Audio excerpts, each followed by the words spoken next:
My husband cheated on me while on a bachelor party in Jamaica, and I think it's time to talk about it. Back in 2021, my husband, ex-husband now, was invited to a bachelor party in Jamaica.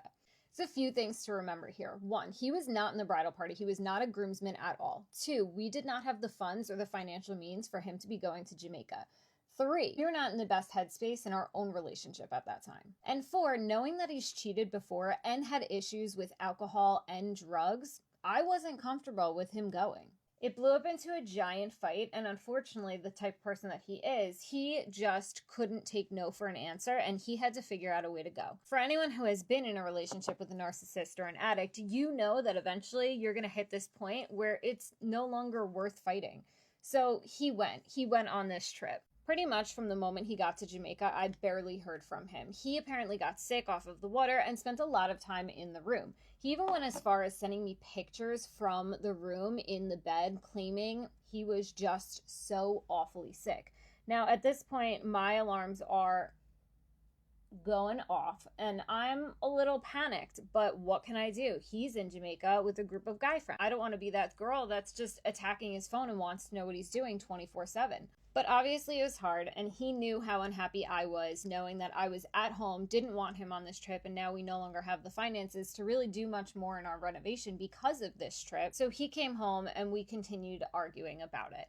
I just had this gut feeling, and once again, I'm telling you guys all the time, stop listening to their excuses and start listening to yourself. Listen to your gut instinct.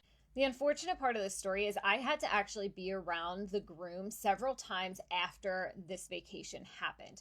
And he had to look me in the eyes and act as if nothing happened on his bachelor party, but yet my husband was in bed with someone else the entire time. Now, I don't know if this woman was in Jamaica for a vacation or maybe a bachelorette party herself, or if this woman maybe worked there or lived there. I have no idea about this woman, and I actually didn't find out that he cheated until months later when it slipped. The feeling of being cheated on is just a very isolating, sad feeling. Now, all of those times that he was sending me pictures from bed, he was actually with her. And think about how awful that is. Think about how awful it is that he was more committed to staging being sick than he was to his own relationship with me waiting for him at home. For those of you who follow me and listen to my stories, this is just one of the many scars that this man has left on me. But I am proud of myself for getting out, and I am proud of myself for moving on in the way that I did. I'm hoping that these stories for you at least help you in navigating listening to your own gut and your own instincts, and pushes you a little bit further away from listening to their excuses.